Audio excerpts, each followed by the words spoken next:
Hi everyone, welcome back to my channel. My name is Alicia if you are new here, and I am the mom of three young girls named Lydia, who is 4, Eliza, who is 2, almost 3, and Mary Jo, who is 1 month old today. Today I want to talk to you a little bit about some nature study that we do in our home. I really like keeping my kids out in nature because I just want them to have lots of fresh air and sunshine, and I think it's the best thing that you can give children, honestly, especially during the younger years. I wanted to share with you how we do that right now living in the city. We live in a suburb area, but there's a lot of city and man-made things around our area, so we don't really get out into the country a lot. We just have parks and a few other things that we do. But I wanted to share with you how I've gotten creative over the last few years to make sure my kids are getting lots of nature study and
so I actually sat down and thought about what was available in my area as far as getting my kids into nature.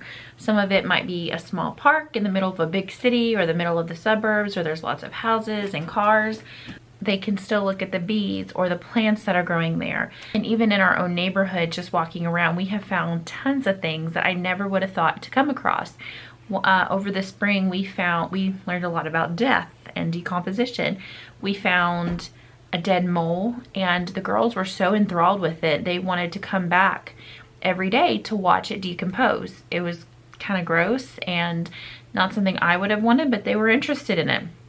We found there was another time on our evening walk, we saw a hawk that had killed a songbird, and it would just started ripping the feathers out and eating it, and the girls just wanted to watch it. Now the hawk was about, I don't know, it was pretty far away, but we just stood on the sidewalk and watched it because I didn't know if what would happen if we got too close. But they were really interested in it. And then a few days later, we found a dead bird that had died on the sidewalk. I don't know how, but it did. And my 2-year-old was like, "Mommy, the hawk did it. The hawk did it." Now, I don't think the hawk did it. I don't know if the bird just died or what happened, but she made those connections between a hawk killing something and that bird. And they also were able to watch the ants eat the soft tissue over maybe the period of a week and see the bones underneath and all that. So they learned a lot about that. And also we checked out books from the library on moles, and so they learned about all kinds of things about moles, things I never would have known otherwise. So the second thing that I would recommend is to look for opportunities.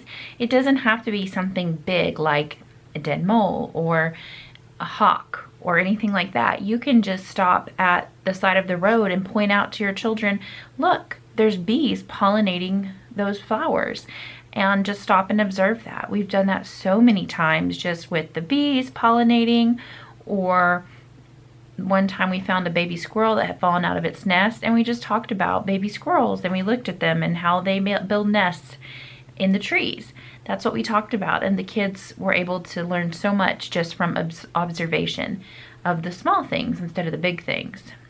And to piggyback on that, my third tip is to let your children lead the observation. I think so many times as adults, something like an ant isn't as interesting, and things like little clover flowers are things that we're used to. But to children, those are very interesting.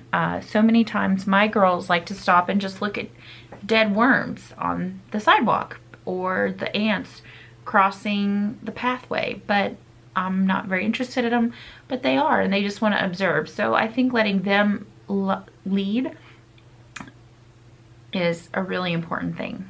So my fourth tip is to not be afraid of what you don't know. There's a lot of things that I don't know about nature. I learned a lot of stuff from a textbook.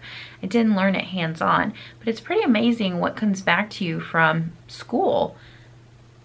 Just being out and about and looking at the bees or the birds, just little tidbits of things that I remember that I didn't have an application for at the time, but I suddenly remember the information. And remember, there's always Google. If you just pull out your phone and just Google the question or Google what you're seeing, you can learn so much information about it. And there's another app that I really like called Seek, S-E-E-K, and I downloaded it on my phone, and you can just take a picture of whatever plant or animal or reptile you're looking at, and it will try to identify it for you. Usually, if you get a good picture, it can get it down to the exact kind of animal or plant, but sometimes it'll just put the genus or the bigger, if you think of the plant phylum, or excuse me, kingdom, phylum, that the classifications, it'll put it into one of those if it can't identify it exactly. But that's what I use for a lot of things. And sometimes I'll just Google the description and the location, and you can find out what it is that way too. And you will learn right alongside your children. I have learned so much about Louisiana and even history, plant usage, just from using the app and even Google, and learning right alongside my children. I think the fifth thing is very important to me too. It's definitely, keep in mind why nature observation is so important, particularly if you live in a urban area or any type of area where the kids don't have a lot of access to nature. There's actually a really interesting book. There's a really interesting book called The Last Child in the Woods, and it's written by Richard Louv, I think is how you pronounce his name. And he says that there's a lot of evidence and research that suggests the reason children are dealing with things like depression and ADHD and other diagnoses that are becoming very common is because they don't have a lot of access to nature. There's a lot of property owners and people that want to keep children out of their property because they're scared that children will get hurt and then they become liable for the child's injuries or something like that. And so we kind of live in this society that wants to keep children out of nature, and sometimes many times as parents we're scared of letting our children be in nature, or because we're scared of it. You know, I have to be very aware of my thoughts because I'm scared of, like I said, rattlesnakes and crocodiles, or not crocodiles, alligators, because there are dangers to in nature. But I definitely think it's important to keep your kids out, at lots of exercise and sunshine. It's very good for them so many ways. It's really where humans are meant to be. This kind of idea of this urban jungle that we live in is not normal in the scheme of humanity. If you think back through history, normally people lived in the woods or out in nature. So definitely it's good for mental health and physical health to keep your children outside. The sixth tip that I would have for you is to engineer your own property for nature. Some of the ways that we've done this in the past is keeping a garden. We have lots of plants that my children help me plant in the spring. Eventually we will get to a fall and winter garden, but we haven't really got into that just yet. Lots of bird feeders and plants that attract certain types of animals and insects. We've put out butterfly bushes that we were hoping would attract monarch butterflies, but we attract a lot of butterflies for sure, just not the caterpillars we were hoping for, but that's okay. But definitely use your property And if you don't have a lot of property, you can always look into patio gardening or small space gardening. That's really popular lately, I think, because there's a lot of people that live in small spaces and they don't have a lot of or any outdoor places to put plants or bird feeders or whatever they're trying to put up. My 7th tip would be to plan your vacations or your trips around nature. When I was a lot younger, I would plan my trips around things to do, places to go and see. But now, as I've had children, we really just want to be out in nature more. And I definitely think that with COVID, it's been smarter to plan our trips away from the bigger settings where more people are going to be. And so we have, I think this last July, we went up to northern Arkansas and we planned to be out in a cabin, and we went to this really beautiful river called Buffalo National River. Very, very beautiful. My kids have never been in a natural body of water before. They've only swam in pools or bathtubs. And so that was really fun for them, and they got to learn a lot through that. We went hiking in the woods, we walked along streams, lots of really fun things where they were able to get out and just observe nature. My tip number 8, number 8, is to try different times of day. So my husband's schedule can be all over the place sometimes, and there have been times we've gone out in the morning to tell him goodbye as he goes to work, and the sun was coming up, and my 2-year-old, I didn't realize this, my 2-year-old had never seen night before. Usually by the time it's night, we've drawn the curtains, we've dimmed the lights. There are a lot of things we do to get everyone ready for bed inside. She'd never seen night before, and she was just so enthralled by how dark it was outside. And it seems simple, but to her that was a big deal.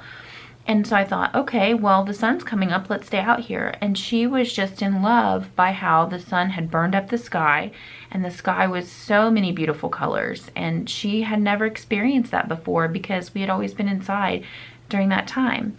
And again, with the time change recently, we started, our evening walks were at dark.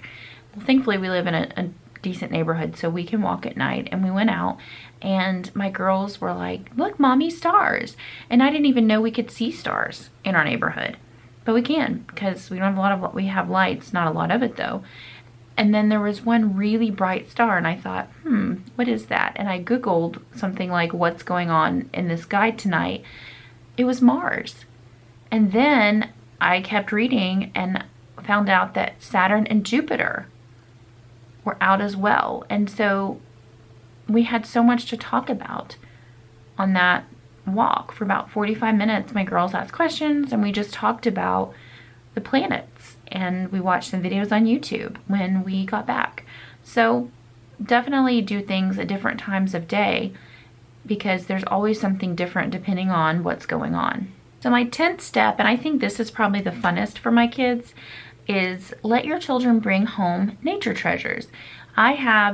Each child has a little bucket. You can get them usually in the springtime from the Dollar Tree. They're just little plastic buckets that you can get, and they carry them around on our walks. And the fall is the best time because everything's falling from the trees. There's pine cones, there's acorns, magnolia follicles, seeds, leaves, all kinds of stuff falling from trees. And kids love to pick that stuff up, and I got tired of finding it in my dryer. So I just got them a bucket, and now they put it in their basket or their bucket when we go walking.